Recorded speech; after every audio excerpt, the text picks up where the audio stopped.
Bonjour à toutes et à tous, que diriez-vous d'être associé au développement des futurs bateaux de la marque XS? Que diriez-vous de découvrir les coulisses de la fabrication des XS? Eh bien, ce sera possible d'ici quelques semaines en pénétrant dans l'XS Lab. Et pour évoquer cette nouveauté maintenant, j'accueille Thibaut de Montvalon. Bonjour Thibaut. Bonjour Stéphane. Directeur de la marque XS, ainsi que Bruno Belmont. Bonjour Bruno. Bonjour Stéphane. Responsable design produit chez XS. Alors avant d'en parler, je vous propose qu'on regarde une vidéo dans laquelle vous apparaissez d'ailleurs l'un et l'autre. C'est la vidéo de bienvenue dans l'XS Lab. Elle a été tournée d'ailleurs à l'intérieur du chantier, regardez.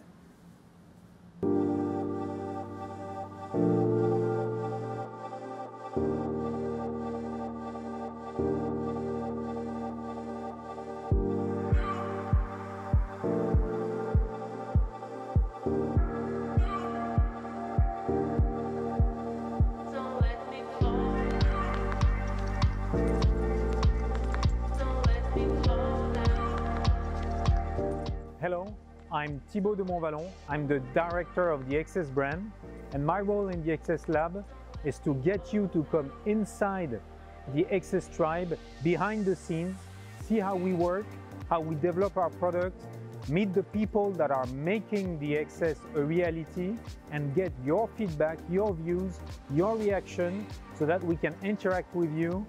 And so, welcome to the XS Lab. Hello, my name is Victoria Alamont, and I'm the communication manager for XS. My aim with the XS Lab is to unveil you as many XS projects as possible. So welcome to the XS Lab. Hello, I am Bruno Belmont, in charge of product design for XS, and my job within the XS Lab will be to gather all your ideas and information and try to transform them into more features on the new XS comings. So welcome to XS Lab.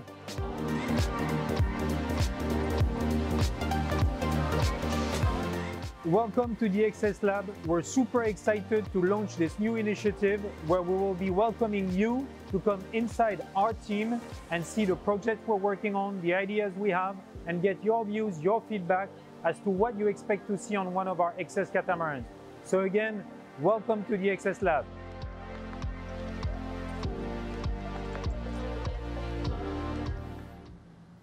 Vous avez fait ça toute votre vie, Thibaut, en fait. Je vous remercie.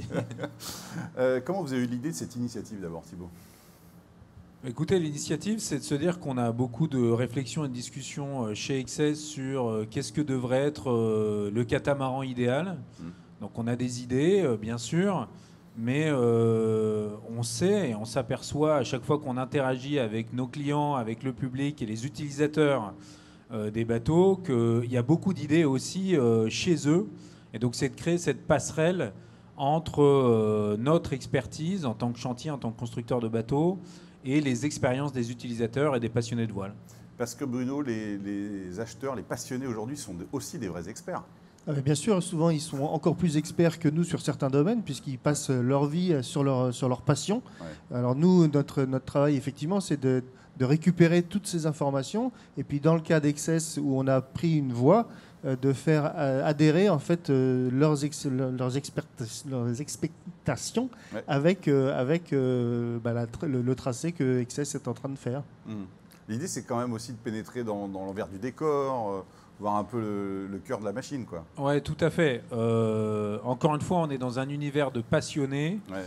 Et il n'est pas évident pour les clients, les utilisateurs de savoir ou de comprendre ce qui se passe derrière le rideau, l'envers du décor.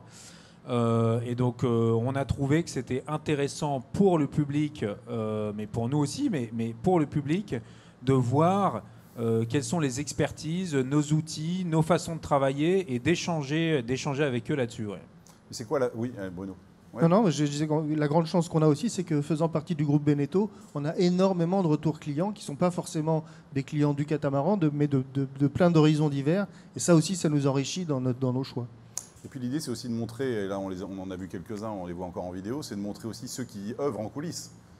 Ouais, c'est quoi l'intérêt là, de voir tous ces portraits? L'intérêt, c'est encore une fois de parler entre passionnés. Ouais. C'est important et pour nous, c'est vraiment important de mettre en avant le fait que toutes les personnes qui travaillent sur les projets XS et au sein du groupe Beneteau, comme l'a dit Bruno, sont avant tout des passionnés de la voile ou des passionnés de leur métier ou les deux. Et donc d'avoir cet échange entre les utilisateurs, nos clients qui ont cette passion et qui pratiquent cette passion, et les métiers, les savoir-faire, on se dit que ça va dégager une valeur très importante. Ouais. Effectivement, c'est intéressant de replacer ça aussi dans le contexte de la conception d'un Excess, d'un catamaran, parce qu'évidemment, tout le monde ne le sait pas, même les passionnés. Qu'est-ce qui vous guide finalement dans vos réflexions au moment de concevoir un nouveau bateau? Vous posez quelle question, Bruno, en fait? D'abord, le bateau qu'on va concevoir, il fait partie d'une gamme. Donc, on a d'abord commencé par écrire cette gamme et puis à positionner le bateau qu'on va développer au sein de cette gamme. Donc, on va évidemment définir d'abord des prestations générales. Donc, combien il y a de cabines, combien il y a de salles d'eau, est-ce qu'il y a des douches séparées, etc. Ah, ça commence par ça. Ça commence par c'est même définir... pas la question de la dimension, c'est juste que... En fait, la dimension, elle est liée aux prestations. Et puis après, on va dire, c'est un Excess. Alors sur un Excess, c'est quoi les endroits où on a envie d'appuyer davantage que sur un catamaran qui aurait pour vocation plutôt une croisière très confortable? Nous, on a dit, non, on veut donner du plaisir. Donc on va essayer de sourcer tout ce qu'on peut d'informations extérieures par justement l'Excess Lab sera un excellent moyen et d'affiner en fait la définition de ce produit-là pour en faire l'Excess qui correspond le mieux à son public. C'est quoi, ça prend combien de temps le développement d'un Excess par exemple? C'est quoi les différentes étapes entre le moment où vous vous mettez autour de la table et décidez du bateau? Il y a une grande étape qui est sans vraiment le timing, qui est de l'imagination, où justement on récupère ces infos, on infuse. À un moment où on dit bon là, il faut démarrer, donc on démarre en faisant un brief marketing, c'est-à-dire qu'on va exprimer le besoin tel que nous on l'imagine, nous c'est-à-dire toute l'équipe Excess, c'est pas ni Thibaut ni moi tout seul, on est nombreux. On exprime cela. On le valorise en termes de coût d'investissement, de prix de public sur le marché, etc., pour vérifier que ça va correspondre à ce que les clients vont attendre. Et puis ensuite, on va finaliser la vérification de cette réalité et développer le bateau. Et ça, en gros, entre le moment où on briefe le bateau et le moment où il va naviguer sur l'eau, il y a entre 18 et 24 mois. D'accord, mais les goûts et les pratiques peuvent évoluer en 18 à 24 mois, non?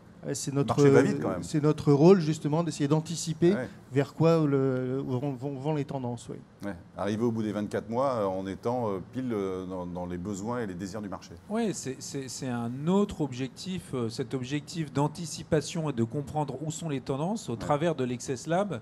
Ça va être aussi une façon de déceler les pistes et les attentes pour le catamaran du futur. Parce que vous avez raison, le challenge, c'est de se dire que, surtout dans le monde dans lequel on vit aujourd'hui, les attentes évoluent très très vite. Sûr. Il y a des référentiels au niveau de nos clients par rapport au monde de l'automobile, les voitures qu'ils conduisent, les maisons qu'ils habitent.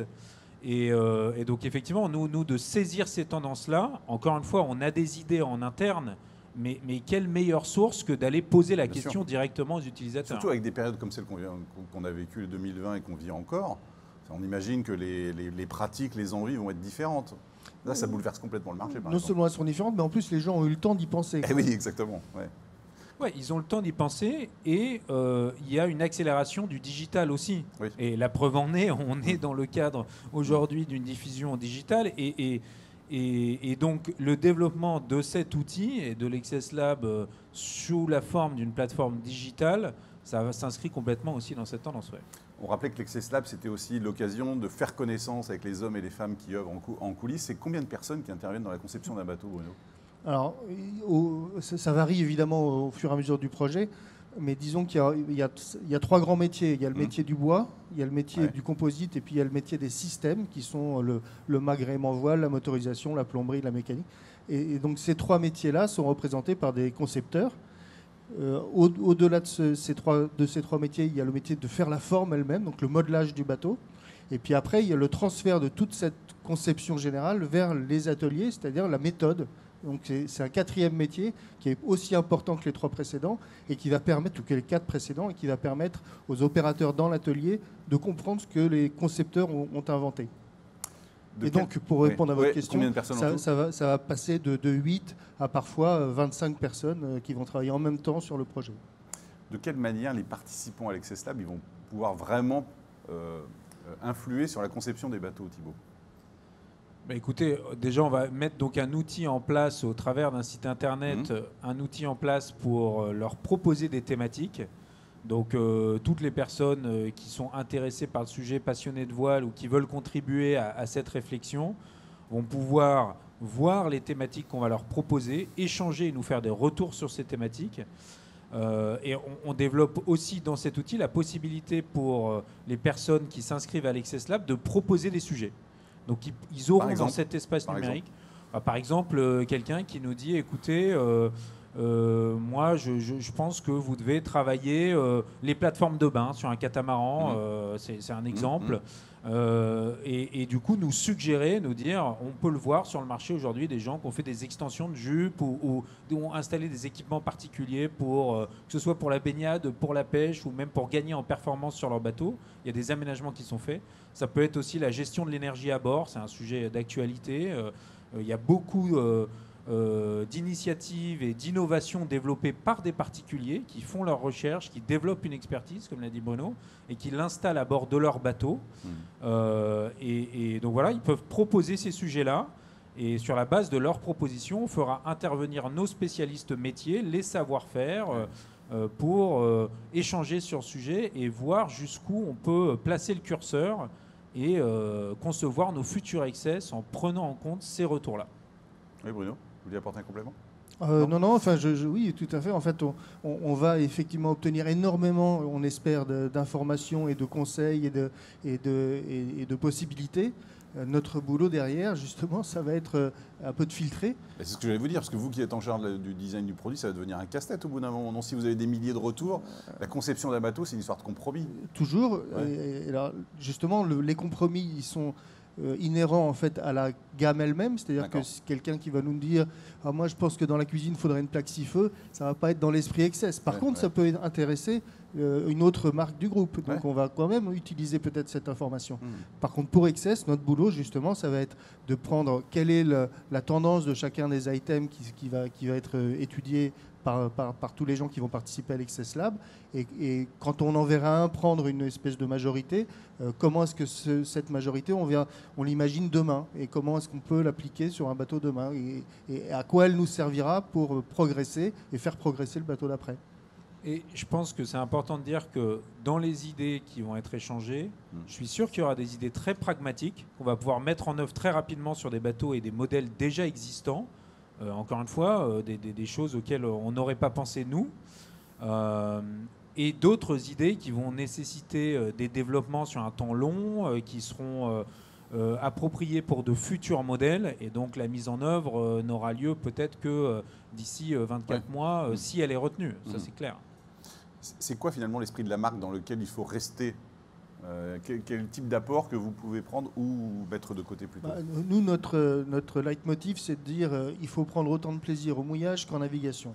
Donc c'est ça l'esprit Access. Donc évidemment, chacun des thèmes qu'on va proposer avec Thibaut sera autour de cet esprit-là. Ça n'empêche pas que ça fait beaucoup de sujets possibles et donc beaucoup d'idées possibles. Et c'est tout l'intérêt. Vous avez prévu de faire un retour ensuite à tous ceux qui vont s'exprimer?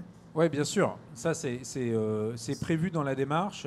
C'est de pouvoir... Donc, il y aura différentes formes de consultation. Ça peut être des lives, ça peut être des chats, ça peut être des questionnaires. Et à la suite de ça, effectivement, on publiera toujours sur cette plateforme de l'Access Lab, on publiera nos retours et les actions qui seront menées suite à ces échanges. Il y a du forum, c'est-à-dire que les gens peuvent échanger entre eux? Il y aura il y a la possibilité de poster des commentaires. Et donc, voilà, quelqu'un qui voudra simplement commenter une initiative ou la suggestion d'un autre utilisateur pourra le faire au travers des chats. Et ça donnera accès à certains privilèges d'être dans l'Access Lab? C'est-à-dire, par exemple, visiter l'usine Oui, alors aujourd'hui, on n'a pas encore arrêté et défini complètement quels seront tous ces privilèges, mais c'est clair qu'une des façons de pouvoir...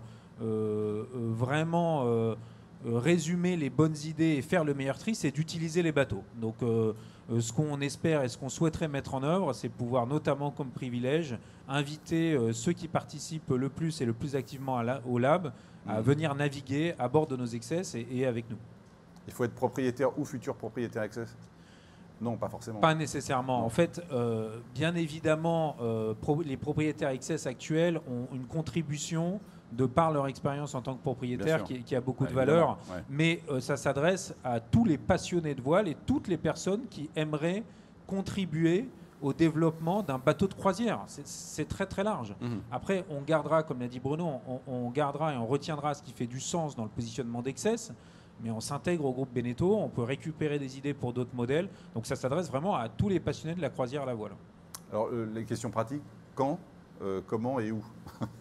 Écoutez, quand c'est dès aujourd'hui, parce qu'on Ouais. a mis en place le site internet sur le site d'Excess Catamaran. Donc excesscatamaran.com, vous trouverez Donc, on la peut page s'inscrire, pour là, vous déjà. inscrire. Vous Ouais. pouvez vous inscrire dès aujourd'hui. Et après, la mise en route du lab, c'est dans un mois. Donc ce sera la 3e semaine de février. Et vous allez communiquer sur ce lancement? Bien évidemment, Ouais, on va ouais, communiquer au travers des réseaux sociaux, au travers de nos sites internet, newsletters. Et voilà, donc on accueille le public aussi nombreux que ce soit possible. Ouais. Et toutes les idées sont bonnes. C'est-à-dire qu'on on veut pas filtrer au départ. Vraiment, on a envie que les gens s'expriment. Ça serait quoi le slogan d'Excess Lab, Thibaut? Pour moi, le slogan d'Excess Lab, c'est rêver et partager vos rêves, quoi, hein. Ouais. C'est vraiment ça. C'est de se dire, comme vient de le dire Bruno, soyons fous. Excess, on l'aborde avec un esprit start-up. Et c'est vraiment ce qui nous anime au sein de notre équipe. Et c'est avec cette approche-là qu'on veut aborder la thématique et qu'on veut échanger avec le public. Donc, il n'y a pas de mauvaises idées, c'est un brainstorm ouvert. Dites-nous quel est le bateau de vos rêves. Et après, on fera tout ce qu'on peut, c'est notre métier, pour essayer de le concevoir. Merci beaucoup à l'un et à l'autre. Rêvez et partagez vos rêves. Donc inscrivez-vous, intégrez, pénétrez dans l'Excess Lab dès maintenant. Merci de nous avoir suivis. Merci à tous les deux. Merci. Au revoir. Merci Stéphane.